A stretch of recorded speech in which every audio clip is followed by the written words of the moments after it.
En primera de Pedro, ¿ven? Primera de Pedro, capítulo 4.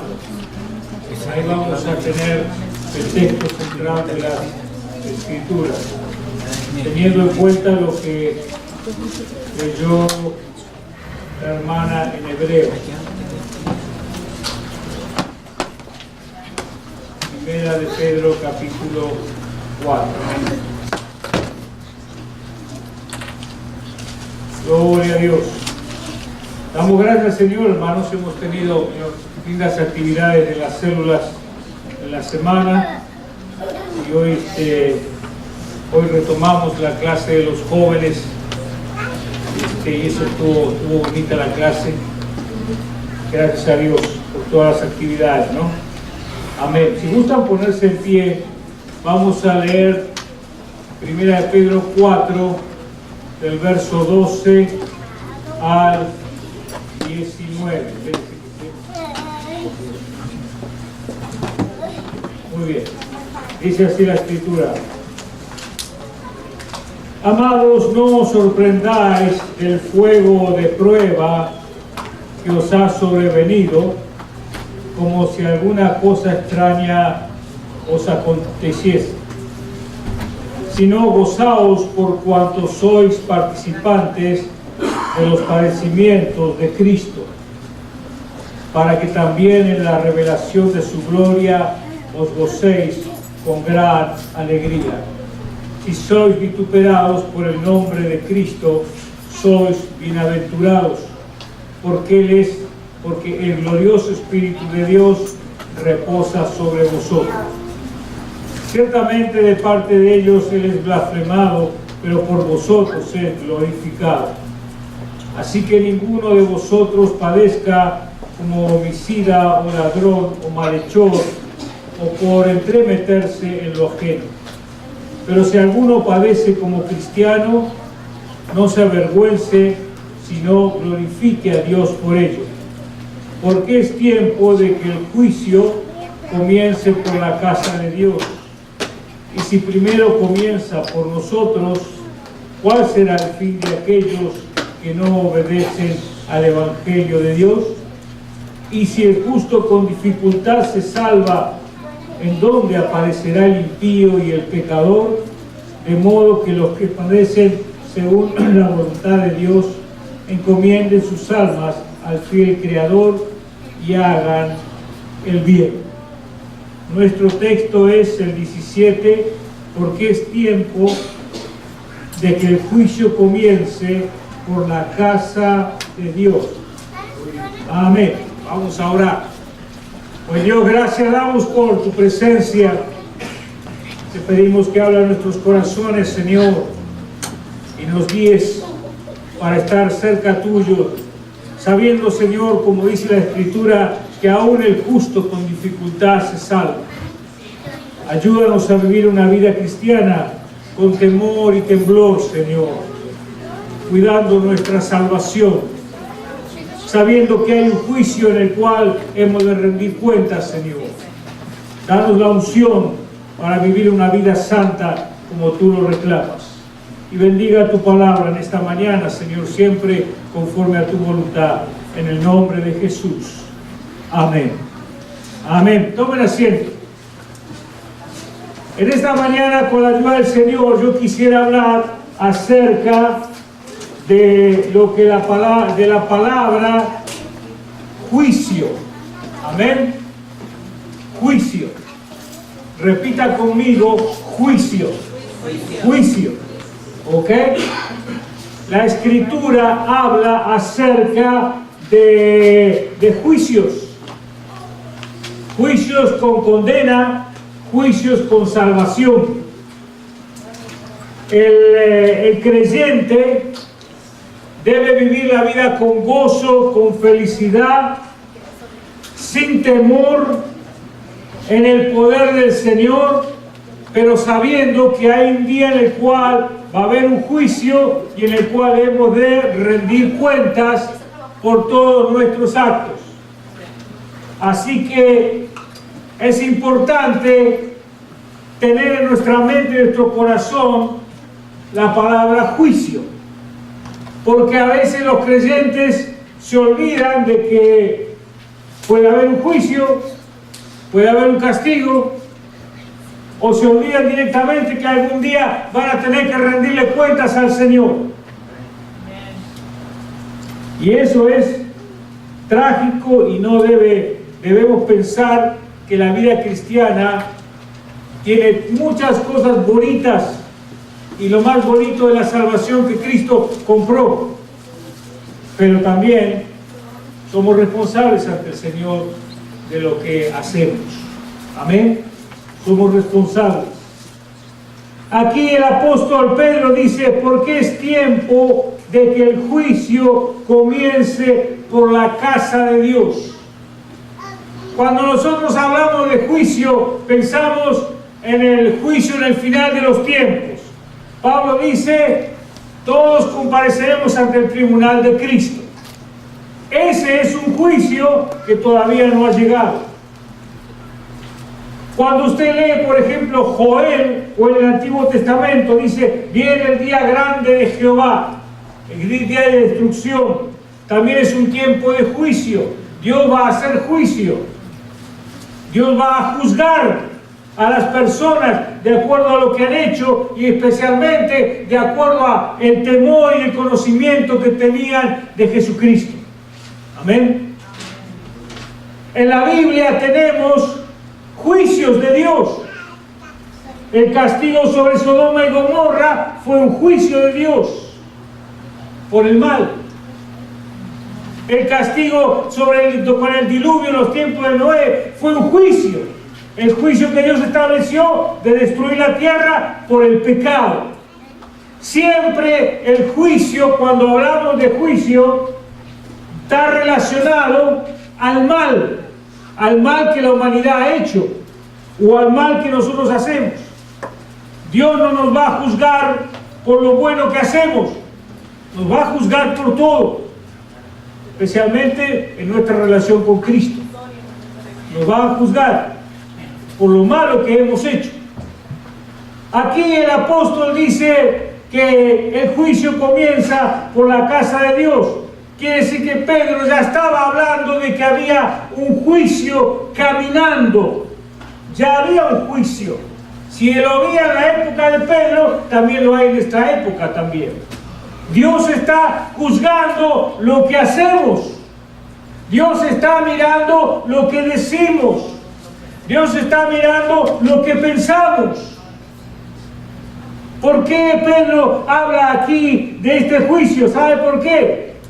Si usted leyó, dice, así que ninguno de vosotros padezca como homicida o ladrón o malhechor o por entremeterse en lo ajeno. Pero si alguno padece como cristiano, no se avergüence, sino glorifique a Dios por él. La historia es esta. Había cristianos que andaban haciendo cosas que no debían hacer. Y Pedro le dice, ninguno padezca como malhechor, como ladrón.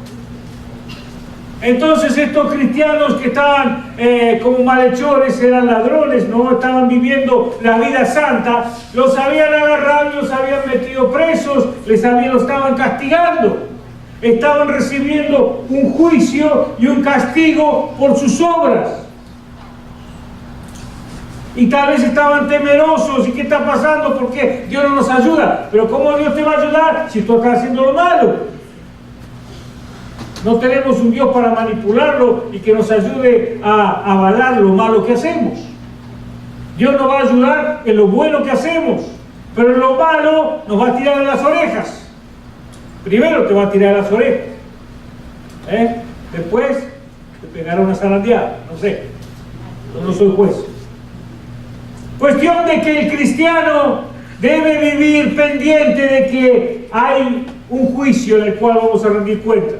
Y esta gente se sorprendía. Y Pedro le dice, el juicio comienza por la casa de Dios. Como diciendo, ahora que son ustedes cristianos, Dios está castigándolos porque quiere que ustedes sean santos. les está haciendo ver lo malo que hacen y es por eso que Dios los está castigando. Por eso dice, el juicio comienza por la casa de Dios. En ese tiempo hay varios tipos de juicios. Ya le mencioné el del fin de los tiempos. Le mencioné el que Pablo dice, todos rendiremos ante el tribunal de Cristo. Pero hay un juicio que se hace cada día. Y es el juicio que tenemos todos nosotros sobre el resultado de nuestras obras. Esta gente tenía un castigo en ese momento. Eran juzgados porque a pesar de que se decían cristianos, hacían lo malo. ¿Entiendes? Pedro le dice, ninguno padezca como homicida o ladrón o malhechor o por entremeterse en lo ajeno. Estaban padeciendo castigo, juicio, merecidamente. Pero había otros cristianos también que padecían. Y no podemos decir que estos padecían juicio de castigo, no. Pero dice, pero si alguno padece como cristiano, fíjese, padece como cristiano, ya no padece como malhechor. Ese es un tipo de persona. Ahora, si alguno padece como cristiano, dice la Escritura, dice, si alguno padece como cristiano, no se avergüence, sino glorifique a Dios por ello. Amén. ¿Qué quiere decir aquí? Quiere decir que a veces los cristianos, no necesariamente cuando padecemos pruebas, nos está Dios juzgando o castigando. Tal vez padecemos como cristianos. Estamos haciendo bien las cosas, sin embargo hay pruebas en la vida. Ese no es juicio, eso es padecer como cristianos, porque Cristo ya padeció por nosotros. Y no nos debemos sorprender del fuego de prueba. Amados, no os sorprendáis el fuego de prueba que os ha sobrevenido, como si alguna cosa extraña os aconteciese, sino gozaos por cuanto sois participantes de los padecimientos de Cristo. Cristo padeció. El cristiano debe esperar lo mismo también, si quiere ser buen cristiano. Amén.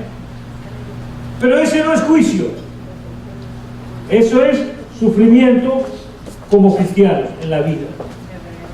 El juicio viene sobre los que hacen el mal, que se dicen cristianos y hacen el mal. O el juicio viene sobre los que directamente no son cristianos y hacen el mal. Porque el Señor dice, yo pagaré la venganza, dice el Señor. Y el Salmo 37 dice que en la mitad de los días la riqueza le abandonará al impío y vendrá la condenación. Esos son los juicios de Dios para las personas que no hacen lo bueno. Así que nosotros como cristianos debemos guardar nuestro testimonio. Amén. Nosotros como cristianos debemos vivir una vida santa lo mejor que podamos. Nosotros como cristianos debemos tener pendiente que el Señor viene a buscar una iglesia fiel, santa, sin mancha ni arruga, irreprensibles. Eso es lo que viene a buscar el Señor. Así que, como leíamos en Hebreos, también si Dios nos castiga por algo es porque nos ama y quiere que seamos parte de esa iglesia fiel, santa, sin mancha ni arruga. Por lo tanto, es importante que nosotros, como cristianos, vivamos una vida temerosa, una vida santa, porque no se puede jugar con Dios, ¿no es cierto? Eso es absurdo, ¿no es cierto? Dios nos está bendiciendo. Dios envió a su Hijo por usted y por mí. De Jesús derramó su sangre. Entonces yo no puedo jugar con algo tan grandioso y valioso como es la muerte de Cristo. Por eso que como cristianos debemos valorar lo que el Señor hizo por nosotros y vivir una vida santa conforme a la voluntad de Dios. Debemos ser personas que estemos pendientes del juicio, el juicio de Dios. Yo no digo que usted viva una vida temblorosa y que por cualquier cosa viva asustado, no estoy diciendo eso, pero estoy diciendo que nosotros tenemos que tener temor de Dios. A veces los cristianos somos flojos, ¿ok? ¿Es cierto? Aún nuestra relación con el Señor es floja, es pobre, es tibia. ¿Ok? O directamente somos cristianos de aspirina, ¿no es cierto? ¿Sabe lo que es el cristiano aspirina? El que viene el domingo a la mañana solamente para calmar su conciencia de acusación de que no es buen cristiano. Entonces toma la aspirina el domingo a la mañana, pero después desaparece todo el resto de la semana. Y usted no sabe dónde anda ni qué hace. Bueno, yo no ando como policía detrás de nadie, a mí no me interesa eso, pero el tema es que debemos cuidar nuestra vida, la vida santa a la cual Dios nos está diciendo. En 1 Corintios capítulo 11, versos 27 al 34, si quiere ir ahí, véalo. Vamos a verlo para que usted refresque, pero este párrafo está reconocido. 1 Corintios capítulo 11 es el párrafo de la cena, de la Santa Cena, ¿no es cierto? Pero dice Pablo, 1 Corintios 11, 27, de manera que cualquiera que comiere este pan o bebiere esta copa del Señor indignamente será culpado del cuerpo y de la sangre del Señor. Usted conoce bien este texto, ¿no es cierto? Por tanto, pruébese, ¿no es cierto? Hoy hablamos de examinarse, es lo mismo. Pruébese cada uno a sí mismo y coma así del pan y beba de la copa. Dice, porque el que come y bebe indignamente sin discernir el cuerpo del Señor, juicio, come y bebe para sí. Vean la frase. Juicio, come y bebe para sí. Por lo cual hay muchos enfermos, debilitados entre vosotros y muchos duermen. Bueno, ¿qué está queriendo aquí? Dice, si pues nos examinásemos a nosotros mismos, no seríamos juzgados. ¿Qué está queriendo decir aquí Pablo? Pablo habla de juicio y habla de que había enfermos, debilitados y gente muerta en la iglesia. Muchos duermen. El concepto de duermen al cristiano es la muerte, ¿cierto? Pero decimos que dormimos porque confiamos en la resurrección, el despertamiento. Pero dice muchos duermen, dice que, fíjese, en la iglesia había gente enferma, por lo tanto no había gente que se sanaba. Había debilitados, debilitados puede aplicarse a debilitados en el físico o debilitados en la relación espiritual con el Señor. Y había otros que dormían, o sea que había gente que había muerto. Sabíamos que había persecuciones, tal vez muchos morían por Cristo, pero otros morían. ¿Por qué? Porque comían la cena del Señor indignamente. ¿Qué es esto de comer la cena del Señor indignamente? Parece una cosa simple, no lo es. Lo que pasaba que la Santa Cena, la comunión, era una cena, una comida, un ágape. Pero parece ser que las personas lo comían indignamente, haciendo diferencias entre las personas o comiendo a destiempo, no guardaban la debida espíritu de adoración a lo que era la cena, porque la cena del Señor era la comunión del sacramento de la Santa Cena, solo que antes se hacía una comida, como los discípulos comieron la última cena. Nosotros ya lo hemos reducido al pan y la copa, ¿no es cierto? Pero en aquel tiempo era una cena. Pero dice Pablo, dice, algunos la comen indignamente, y por comerla indignamente ha venido castigo. Juicio comen para sí. ¿Por qué? Porque se hacían mal la Santa Cena, entonces venía juicio. Y el juicio era que había enfermos, había debilitados o algunos habían muerto, porque estaban, diríamos así, faltándole el respeto o faltándole la reverencia a un sacramento que el Señor había puesto, que era la Santa Cena o la comunión. Y el resultado era feo, era la muerte, era la enfermedad. No era que te ibas a quedar sin trabajo, eso hubiera sido fácil, era cosa grande. Pero nuevamente usted ve aquí el concepto de juicio en la iglesia. Si yo le pregunto a usted, ¿Dios castiga? Sí, Dios castiga cuando hacemos las cosas que le desagradan a Él.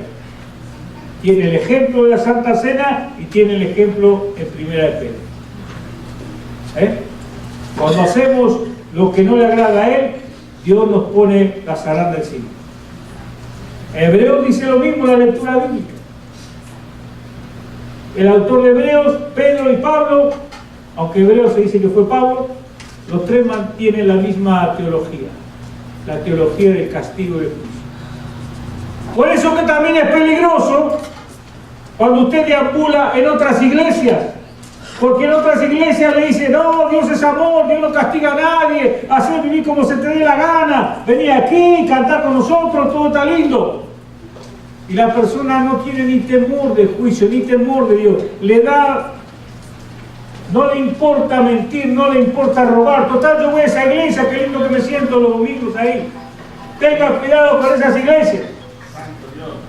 Tengan cuidado cuando se meten en el internet a escuchar al pastorcito X, al pastorcito doble X y al pastorcito triple X, porque cualquiera le dice cualquier otra cosa.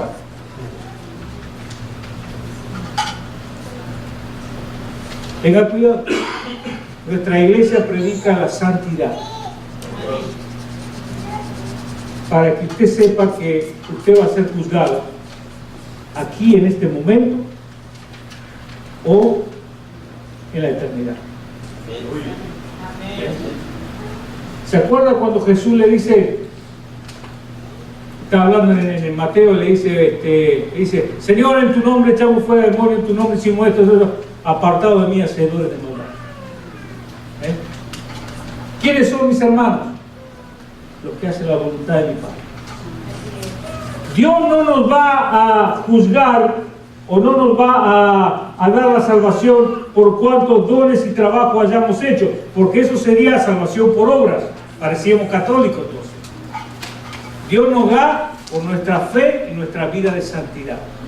Mejor dicho, la vida de santidad es la vida de fe, demuestra la fe. Entonces tenemos que tener cuidado, porque hay juicio. En Gálatas 6:7 también dice, todo lo que el hombre sembrare, hombre o mujer, lo que sembrare, eso cosechará. Si siembra lo bueno, cosecha lo bueno, pero si siembra lo malo, te va a venir el resultado malo. Tiras el mal te devuelve. Haces mal, ese mal se te viene para atrás. No te vas a salvar. Hay juicio. Hay juicio. Así que debemos cuidar entonces nuestras acciones, nuestros hechos. En Primera de Pedro, volviendo a Primera de Pedro, vamos a encontrar de que Pedro está condenando a los que hacen lo malo. Quiere decir que debemos cuidar nuestros actos, lo que hacemos. Pero en 1 Pedro capítulo 5, Pedro habla de otro tipo de pecados. En 1 Pedro capítulo 4, él habla de los pecados de actos, de hechos. ¿Qué? Yo me robo esta botella, soy ladrón. Este es un acto, un hecho. Pero en el capítulo 5, Pedro dice, por ejemplo, dice, jóvenes están sujetos a ancianos y todos sumisos unos a otros, revestidos de humildad, porque Dios resiste a los soberbios y da gracia a los humildes. ¿Cuáles son los pecados aquí? El pecado de soberbia. No es un pecado de acto, es un pecado de espíritu. Usted es soberbio. La falta de humildad es otro pecado, o la soberbia. La falta de sumisión, dice, jóvenes están sujetos a los ancianos, ¿cierto? ¿Saben que tenemos que estar sujetos a los ancianos? Dice el Salmo, el proverbio dice, delante de las canas te inclinarás. Amén. Esa es la contra que tienen las mujeres cuando se tiñen el cabello. Porque si es una anciana, está con canas, uno le respeta, pero si se tiñó de rubio o se tiñó de negro, pues, por ahí tiene 20 años, eso no se siente. Ok. A los hombres no nos pasa eso, ¿cierto? Por lo menos yo lo metí. El tema es que la sujeción en la iglesia, el respeto al liderazgo, y no solo eso, el respeto a los mayores, Yo siempre he admirado a mis mayores, he tenido pastores ancianos cuando yo era joven, y siempre los admiré por su conducta y valoraba lo que ellos decían. Para mí, lo que ellos decían era ley, porque entendía que no se equivocaban por su experiencia, ¿cierto? Ese tipo de actitudes nos edifican, pero la rebeldía, la soberbia son pecados que nos traen juicio. Honra a tu padre y a tu madre. ¿Para qué? Para que se te alarguen tus días en la tierra. ¿Por qué dice eso el proverbio? ¿Por qué dice eso el profeta? Porque si honras a tu padre y a tu madre, que te dan buen consejo, te va a ir bien. Pero si te rebelas contra ellos, vas a escuchar el consejo de otros, te van a mandar al pozo. ¿Me entiendes? Importante es la sumisión, la humildad. También hay otras cosas, hay otros pecados, el pecado de la impaciencia. Aquí Pedro dice, echando toda vuestra ansiedad sobre Él, porque Él tiene cuidado de vosotros. Es un pecado no aprender a descansar en el Señor. Mire lo que le digo. La ansiedad es un mal, y es un mal de la época. Y muchos toman pastillas contra la ansiedad. Pero hay que aprender una lección. Hay un remedio santo que es descansar en el Señor. Amén. Porque la ansiedad trae enojo, descontrol y todo tipo de mal sobre la persona. Debemos cuidar. Debemos cuidar nuestros pecados de espíritu. El otro pecado de espíritu que tenemos aquí habla acerca de la lucha contra el diablo. Dice, sed sobrios y velad, porque vuestro adversario el diablo, como león rugiente, anda alrededor buscando a quien devorar, a cual resistir firmes en la fe. El diablo. Aquí hay otro pecado, el no resistir al diablo, el no resistir al mal. Sed sobrios y velad. ¿Cuál es lo opuesto a ser sobrio y velar? Dormir. Sobrio, lo opuesto es estar borracho, ¿no es cierto? Sobriedad es la persona sobria, obvio. El otro es un borracho. Velar es alguien que está despierto. Cantamos el corito. Yo no me quedo, me voy con él, ¿no es cierto? Estás despierto. Pero si no estás velando, estás dormido. El pecado de no velar para buscar la salvación, el pecado de no estar sobrios, el pecado de descuidar nuestra salvación, el pecado de quedarnos dormidos en las cosas espirituales, esos son pecados que nos traen juicio y condena, porque el fin va a ser perder la salvación. ¿Entienden? Es importante entonces. Para terminar, la conclusión de esto es vivir en santidad. Vivir en santidad significa vivir bajo el temor de Dios. Quebrantarnos y pedirle perdón por nuestras flojeras. Corregir lo que no está agradándole a Él, como Pedro le dice a esa gente. Esperar en el Señor. Y especialmente tener temor y temblor por el castigo de Dios.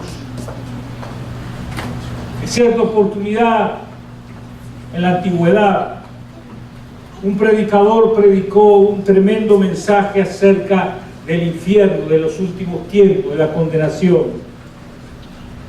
Y la gente tenía tanto miedo que se agarraba de las columnas, se agarraba de las cosas porque tenían miedo de ser condenados. Pero hubo conversiones, hubo gente liberada y salvada. Nosotros debemos vivir así, con temor y temblor. En Filipenses capítulo 2, Pablo dice, cuiden con temor y temblor la salvación que el Señor les ha dado. Con temor y temblor.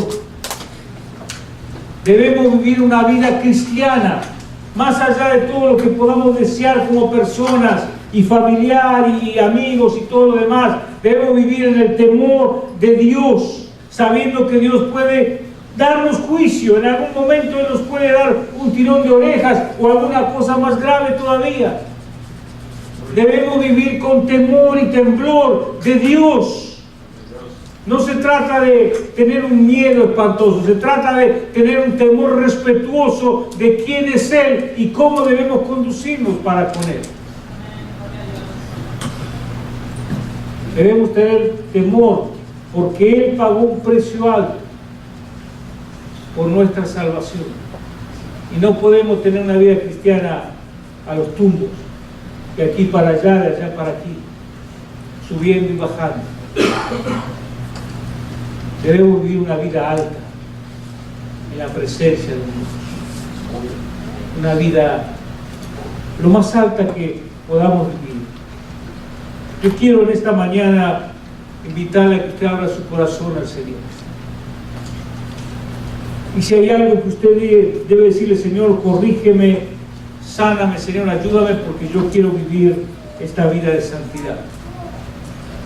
Señor, yo reconozco que hay juicio y que tú puedes darme un castigo si no estoy haciendo las cosas bien. Por eso es necesario decir: Señor, perdóname, quiero estar bajo tu temor, bajo tu respeto, quiero hacer tu voluntad y quiero llevar una vida lo más correcta posible. No quiero tomar las cosas de la vida cristiana a la ligera,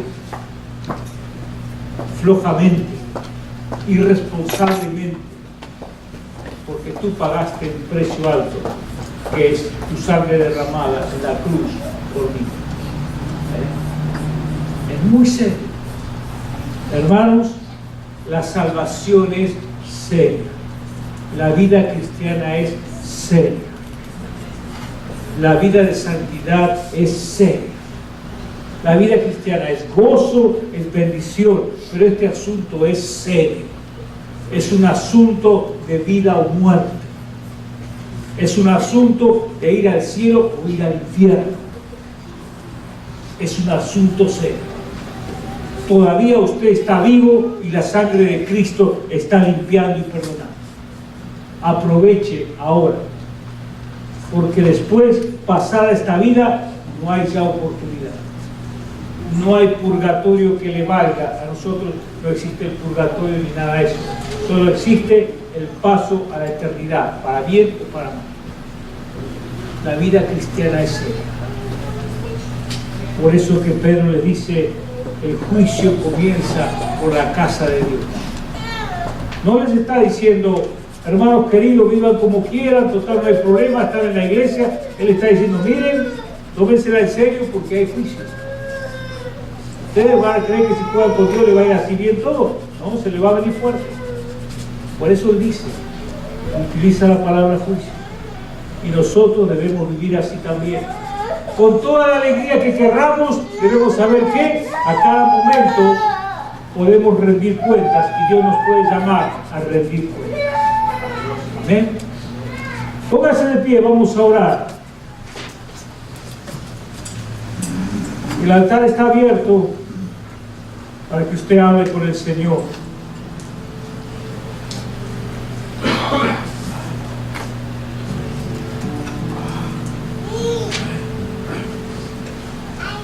Yo no sé si usted ha vivido su vida cristiana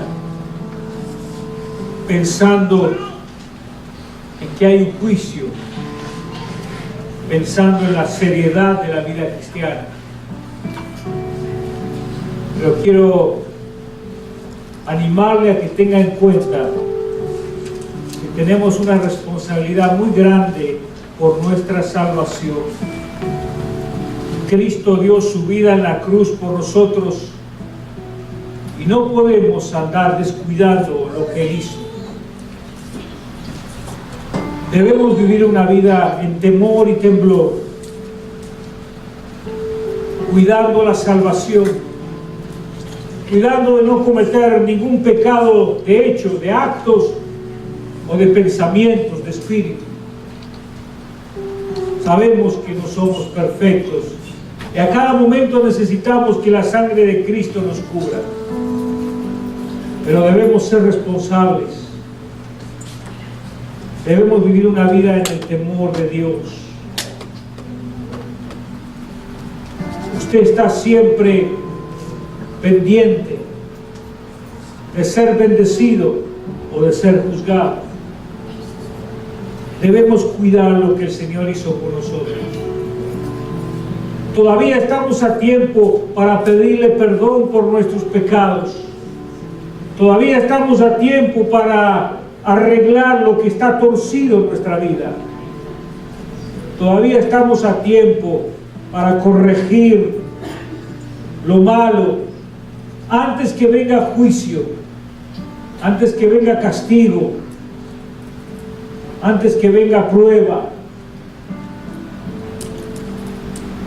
Señor, te ruego que hable en nuestros corazones esta mañana. Ayúdanos a vivir en el temor, la reverencia de saber que te tenemos que rendir cuentas. Que tú eres un Dios de amor, pero también eres un Dios fuego consumidor. Ayúdanos, Señor, a vivir una vida cristiana respetuosa, valorando lo que hiciste en la cruz por cada uno de nosotros, Señor. Señor, no permitas que vivamos una vida cristiana ligera, floja, sin cuidar nuestra relación espiritual contigo, andando sin temor, como si nada fuese a pasar. No permitas que vivamos de esa forma. Ayúdanos a vivir pensando que en cualquier momento tú puedes pedir cuentas, Señor, de lo que hacemos. Así como estamos en oración, hable con Dios en esta mañana. Pídale perdón por sus pecados. Asegúrese que Él perdonó sus pecados, que usted es una nueva persona en Cristo. Y dígale: Señor, ayúdame a sentir temor y temblor por esta salvación que tú has dado a mi vida, Señor. Ayúdame a cuidarme, Señor.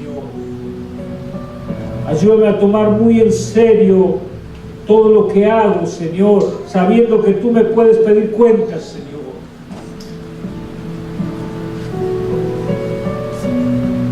Usted ha recibido el regalo más hermoso en el mundo, que es la salvación, el perdón de sus pecados. Usted es un hijo, una hija de Dios. Usted pertenece a Dios. Pero eso tiene una responsabilidad muy grande también. No podemos vivir una vida cristiana a la ligera. Bendice, Señor, ahora a mis hermanos aquí en el altar. Tócales con el poder de tu Espíritu Santo. Tócanos, Señor, con tu poder. Quebrántanos, Señor, en este día. Límpianos de cualquier cosa que no te agrada, Señor. Corrige lo que hay que corregir en la vida de cada uno de nosotros. Y ayúdanos a ser temerosos, Señor, sabiendo que hay juicio sobre los actos que hacemos. Y el juicio ya está, Señor.